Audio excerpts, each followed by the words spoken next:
जय Hind. Police act and regulation की class 8th में आपका स्वागत है।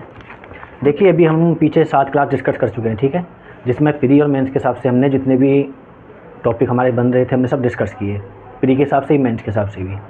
और मैं आपको बार बार बस एक ही बात कहता आता हूँ कि देखिए, हम उन्हीं टॉपिकों को छेड़ेंगे, उन्हीं को डील करेंगे जो हमारे लिए इंपॉर्टेंट है। बाकी हम कोई भी टॉपिक नहीं छेड़ेंगे, क्योंकि देखिए पुलिस एक्ट एक सिर्फ यूपी एपी में जो आता है, देखिए प्री में भी इसमें से 4 से 5 या 6 क्वेश्चन ज़्यादा से ज़्यादा पूछे जाते हैं, कभी 10 पूछ लेता है, ठीक है। और मेंस में इसमें से 2 या 3 ही क्वेश्चन पूछे जाते हैं, वो भी एक क्वेश्चन पूछा जाता है, उसके खंड बना दिए जाते हैं, ठीक है। तो हमको ये ज़्यादा नहीं पढ़ना है, क्योंकि आप जब देखिए प्रीवियस के पेपर देखेंगे तो कुछ ही एरिया ऐसे हैं पुलिस एक्ट के अंतर्गत जिसमें कुछ ही एरियाओं से सवाल बनता है, उसके सिवाय सवाल कहीं से नहीं बनता है, ठीक है। तो देखिए, जो आज का जो मैंने क्वेश्चन बनाया है कि घायल व्यक्तियों के इलाज के संबंध में पुलिस रेगुलेशन में क्या प्रावधान है, ठीक है। तो देखिए, जो इसका जो पैरा 143 से जो 146 तक दे रखा है, वो घायल व्यक्तियों के इलाज के बारे में बात करता है, ठीक है। कि देखिए, जो पुलिस वाले होते हैं वो मेडिकल कैसे कराएंगे, बात ये मेडिकल के बारे में करता है, ठीक है। जैसा आप देखते होंगे कि देखिए, जब पुलिस वाले मेडिकल कराते हैं तो वो कैसे कराते हैं, उसकी क्या प्रक्रिया दी गई है, तो वही चीज़ यहाँ बताई गई है। जैसे आपने अपने थाने, जैसे गाँव में देखा होगा, नगर में देखा होगा, जैसे थाने या चौकी होती हैं, तो उसमें जब किसी व्यक्ति का जो मेडिकल होता है, ठीक है, तो जिसमें पुलिस वाला उसके साथ जाता है, किस कंडीशन में पुलिस वाला उसके साथ नहीं जाएगा, ठीक है ना, कैसी बीमारी उसको कहाँ भेजा जाएगा, तो ये सब प्रावधान पैरा 142 से 143 से 146 में दिया गया है, ठीक है। तो देखिए, पैरा जो 143 बात करता है वो क्या करता है, ये बात करता है कि देखिए, जब किसी व्यक्ति को घातक एवं गंभीर चोट लगी है, ठीक है, यानी कि बहुत ज़्यादा इंजर्ड हुआ है ना, और वो ज़्यादा बहुत बड़ी चोट है या ज़्यादा ही वो गंभीर रूप से घायल हुआ है, तो ठीक है, तो उसको कहाँ भेजा जाएगा। तो यहाँ पे जो पैरा 143 बात करता है वही बात करता है कि उस व्यक्ति को मुख्यालय पर, मुख्यालय कौन सा होता है कि देखिए, जो आपका ज़िले पे जो मेडिकल होता है, ठीक है ना, यानी जिला अस्पताल की बात करता है ये मुख्यालय। या मुख्यालय का जो मतलब है वो जिला अस्पताल की बात करता है कि जो गंभीर रूप से भी घायल व्यक्ति हैं, खतरनाक जिनके जख्म लगे हैं, तो उन व्यक्ति को सीधा कहाँ भेजा जाएगा, उनको ज़िले के मुख्यालय पे यानी कि जिला मेडिकल में भेजा जाएगा, ठीक है। अगर उनको कोई घातक गंभीर कोई चोट नहीं लगी है, ठीक है, कोई ऐसी चोट लगी है जिसको वो आराम से सहन कर सकते हैं, मतलब उनको ज़्यादा पीड़ा नहीं हो रही है, उनको थोड़ा ट्रीटमेंट मिल जाए तो वो उसको थोड़ा सहन कर ले जाएंगे, ठीक है। तो उस कंडीशन में देखो कहाँ भेजा जाएगा, उस कंडीशन में आपकी जो नगर पालिका का औषधालय होगा, ठीक है ना। अब देखिए, लेकिन इसमें थोड़ा चेंजिंग हो जाती है कि यहाँ पे देखिए, अभी इसमें कोई अमेंडमेंट नहीं हुआ है, लेकिन अपनी तरफ से लिख सकते हैं कि जो नगर पालिका में जो मेडिकल होता है, जो अस्पताल होता है सरकारी, वहाँ पे उस व्यक्ति को भेजा जाएगा कब, जब कम गंभीर और खतरनाक चोट लगी है, ठीक है। लेकिन अब देखिए, गवर्नमेंट के द्वारा सभी गांव में मेडिकल बनवा दिए गए सरकारी, ठीक है ना, तो वो मेडिकल भी इसके अंतर्गत आ जाते हैं, ठीक है ना। पहले नगर पालिकाओं में बड़े बड़े शहरों में होते थे, लेकिन अब प्रत्येक गाँव में ऐसे अस्पताल खोल दिए गए, ठीक है। तो यही बात करता है कि घातक और गंभीर बीमारी होगी तो उसको मुख्यालय में, अगर उससे कम घातक या गंभीर नहीं होगी तो उसको नगर पालिका के औषधालय में, यानी उसके नगर पालिका में जो आपका सरकारी अस्पताल होगा, मेडिकल होगा, उसमें उसको भेज दिया जाएगा, ठीक है। दूसरा, अब देखिए, यहाँ बात करते हैं कि जब किसी व्यक्ति को मेडिकल के लिए क्या होता है कि देखिए, अब गंभीर चोट किसी को लग गई, किसी उसको इमरजेंसी मेडिकल कराना है, ठीक है, तो उसके लिए क्या होता है कि एक रास्ता बनाया जाता है ना। जैसे कि अभी देखिए, कुछ दिन पहले आपने एक कहानी देखी होगी कि एक हार्ट को एक हॉस्पिटल में पहुंचाना था, ठीक है ना, उसके लिए क्या हुआ था, एक रास्ता बनाया गया था। तो एम्बुलेंस ने अपने टाइम के अंदर रहते हुए उस हार्ट को जो हॉस्पिटल था वहाँ तक उसको पहुंचा दिया था, है ना। तो उसके लिए देखिए, रास्ते में बहुत सारी पुलिस लगी हुई थी, बहुत ज़्यादा उसको सुविधा दी गई थी, ताकि रास्ता उसके लिए खाली कराया गया था।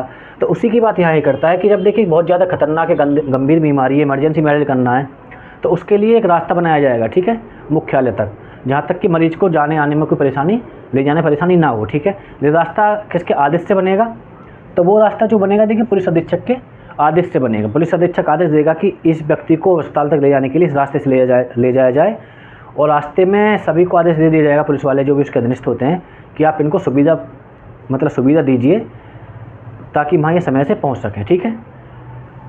अब देखिए, जो आपने देखा होगा कि मेडिकल जब होता है तो पुलिस वाला उसके साथ एक जाता है, ठीक है।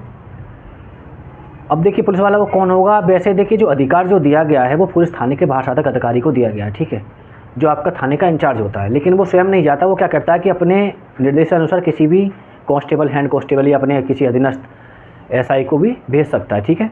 लेकिन उससे पहले क्या करेगा, देखिए प्रारूप संख्या 34 होती है, उसका वो उसको तैयार करेगा, ठीक है। वो क्या होता है उसमें लिखा जाता है कि हम इस व्यक्ति को इतने बजे इस मेडिकल में ऐसे ऐसे मतलब इस बीमारी के इलाज के लिए, इस जख्म के इलाज के लिए भेज रहे हैं, ठीक है, और इस व्यक्ति को इसके साथ भेज रहे हैं, जिस कांस्टेबल है, हेड कांस्टेबल जो भी भेजा जाता है, ठीक है। तो उसके लिए प्रारूप संख्या 34 दी गई, उसमें इस बात का उनको मतलब इसको बात को उसमें लिखना पड़ता है, ठीक है ना। तो ये देखिए पैरा जो 143 यही बात करता है कि किस कंडीशन में कौन से अस्पताल में भेजा जाएगा, किस कंडीशन में कौन से अस्पताल में नहीं भेजा जाएगा, उनको कैसे मार्ग मतलब दिया जाएगा जाने आने के लिए, और जो उसको भेजने का जो शेड्यूल होता है उसको कैसे किस नंबर मतलब कौन से प्रार्थना पत्र में उसको लिखा जाएगा, ठीक है। दूसरा अब बात आती है देखिए हस्तांतरण, यानी जो पैरा 143A है वो ट्रांसफ़र की बात करता है।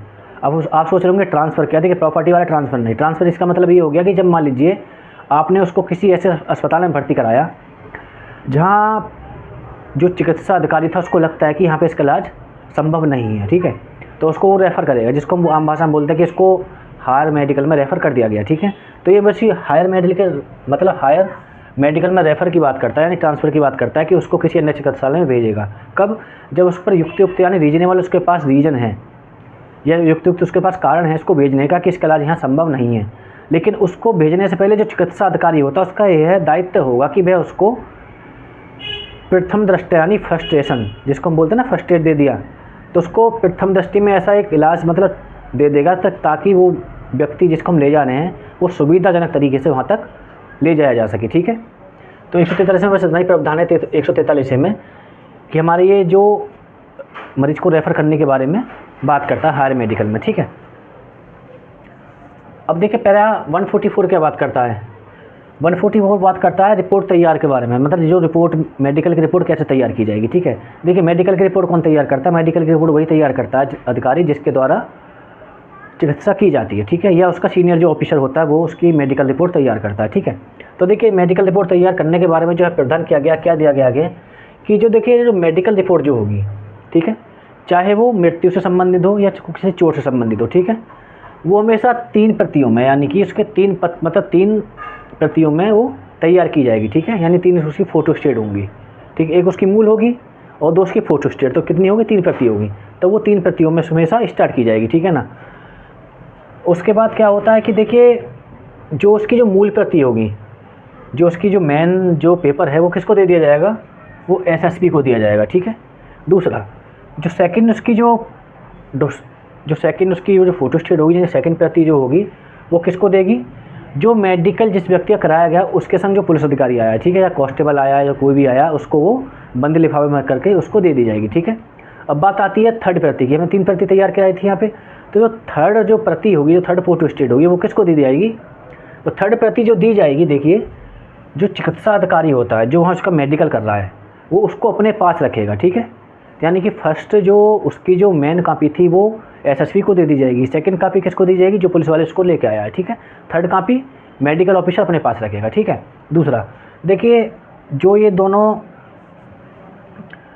जो मेडिकल की रिपोर्ट जो अधीक्षक के पास होती है कौन सी होती है, देखिए ये प्राथमिक साक्ष्य के अंतर्गत आती है, ठीक है, एविडेंस की धारा 62 आपने पढ़ी होगी, जो प्राथमिक साक्ष्य की बात करता है, तो प्राथमिक साक्ष्य के अंदर मूल रिपोर्ट आती है, ठीक है। अब इसके बाद दोनों जो रिपोर्ट हैं ये एक दूसरे के प्रति, ये इसके प्रति और ये इसके प्रति, तो ये प्राथमिक साक्ष्य होंगी, लेकिन इनसे इसकी तुलना की जाएगी तो इसका क्या उनसे होंगी, इसका ये सेकंड एविडेंस होंगी, ठीक है, यानी द्वितीय साक्ष्य होंगी, ओके।